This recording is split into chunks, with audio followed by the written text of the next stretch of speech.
Good morning, students. Yesterday we had seen about many things like chemical reaction. So, which things or which activity can be included in the chemical changes. So, we had seen that heat, light, radiation, sound, all bad smell, all will accompany that a chemical reaction occur. Yes, then we had noticed about many things that photosynthesis is a chemical change, then digestion of food, burning of firecrackers, all are chemical change. Now we are going to see about rusting of iron. Rusting of iron, it means उसको जंग लग जाता है, that is called rusting of iron, और उसको अलग वे में दूसरा नाम है corrosion. ठीक है, this is one change that affect iron particles and slowly destroy them. So ये affect करता है iron particles को और उससे वो destroy भी करता है. Since iron is used in making bridges, ships, car, truck bodies and many other articles, the monetary loss due to rusting is huge.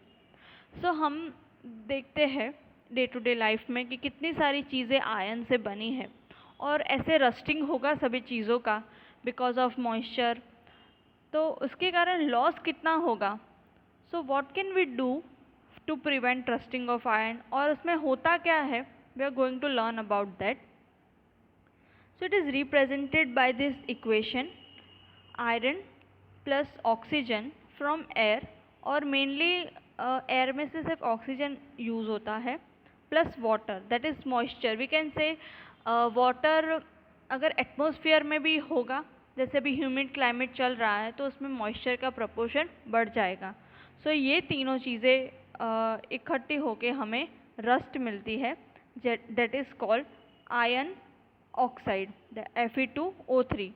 जो रस्ट हो जाता है वो ये होता है, समझ गए. देन अगर अभी ये रस्टिंग होता है तो ये समर में कम होगा. क्यों? क्योंकि इसमें एयर में ऑक्सीजन तो प्रेजेंट उतना ही होगा बट मॉइस्चर का प्रपोर्शन कम हो जाएगा, तो समर में ये चीज़ कम होगी. बट मॉनसून में इसका प्रपोर्शन बढ़ जाता है और इसका रेट भी बढ़ जाता है. ठीक है. For rusting the presence of both oxygen and water is essential. In fact, if the content of moisture in air is high, which means if it is more humid, rusting become faster. So here it is written that if moisture is high, then rusting is also high. Now how do we prevent rusting? So prevent iron articles from coming in contact with oxygen or water or both. हम क्या कर सकते हैं इसके लिए?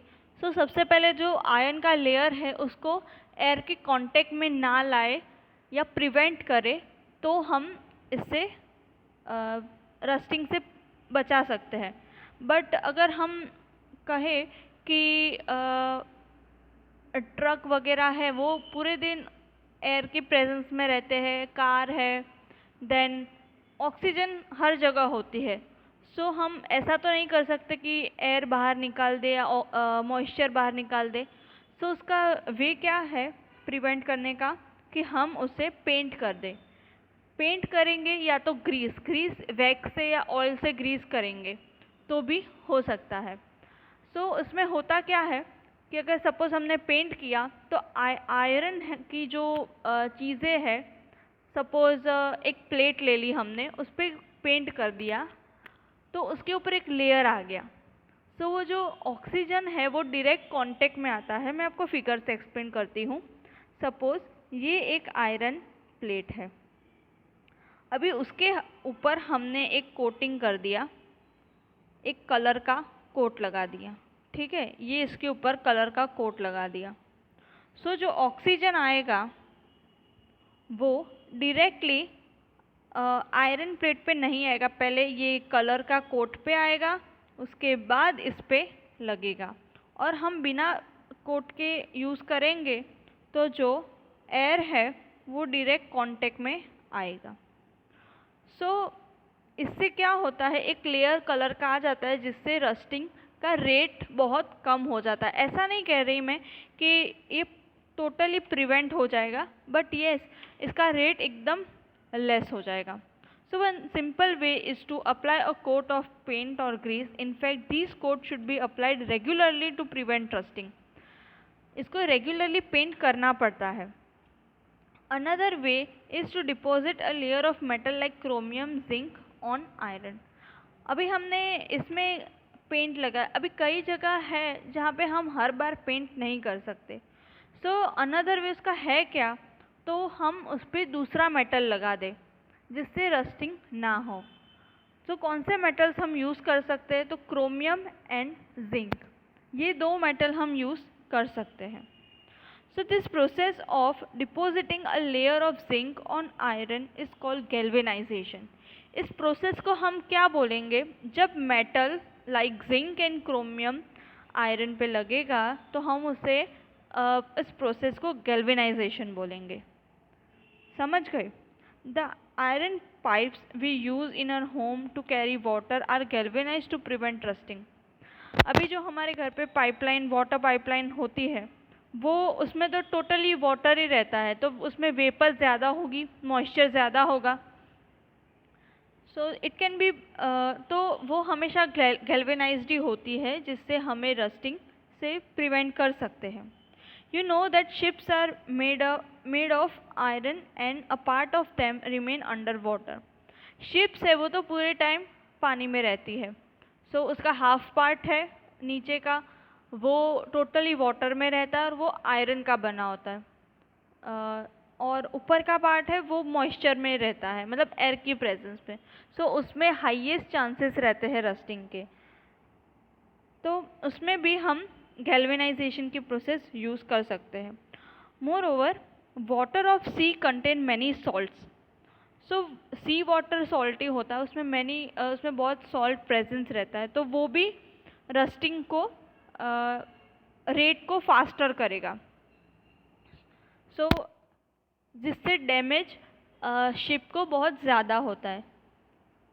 अभी इसका और एक अल्टरनेटिव है, क्या है, by use of alloys. Alloys मतलब मिक्सचर ऑफ 2-3 मेटल्स, 2 और मोर देन 2।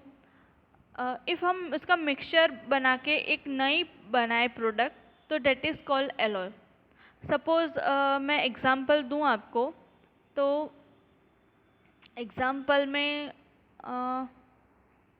कोई दो चीज़ें मिक्स करे तो एक तीसरी चीज़ बनती है, उस तरह से। सपोज़ हम मिल्क एंड वाटर को मिक्स करेंगे तो हमें कुछ और ही मिलेगा, ठीक है, कुछ और, मतलब डाइल्यूट फॉर्म में हो जाएगा, वो तो एक डाइल्यूट फॉर्म है। But in the same way हम 2-3 मेटल को मिक्स करें तो हमें एक नया मेटल मिलेगा, दैट इज़ कॉल्ड एलॉय। और स्टेनलेस स्टील वो एक एलॉय है, it is made from iron with metal with carbon and metal like chromium, निकल एंड मैंगनीज। ये स्टेनलेस स्टील बना उसमें से, and it will not rust, ठीक है, उसकी एक प्रॉपर्टी है कि वो रस्ट नहीं होती फिर। This can be done. These are the 3 ways which can be used to prevent rusting of iron. Now next lecture में हम crystallization पढ़ेंगे और उसकी activity पढ़ेंगे। Thank you.